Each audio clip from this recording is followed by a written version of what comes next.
Can you give an overview of the new imaging guidelines for myeloma? So the new guidelines is basically what we talked about. It's in which stage of disease do you get which imaging.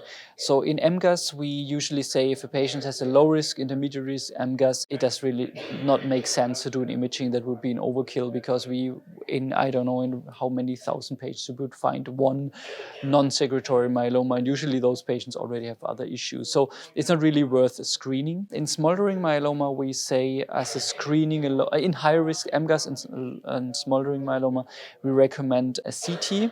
If CT is positive, then you have a myeloma because you have osteolytic lesions. If CT is negative, then we recommend an MRI because it's more sensitive and we would see changes before the actual bone destruction has happened. So that's kind of the sequence there.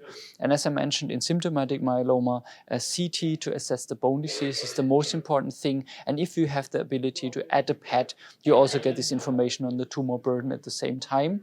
And then the next step is kind of after treatment, where we recommend PET-CT to look for how the bone disease is developed, because sometimes also over treatment, even though there's no progression, still weakened bones can fracture, and that CT gives us a good baseline for when the disease comes back later on at the relapse, and the PET gives us information about residual activity after treatment.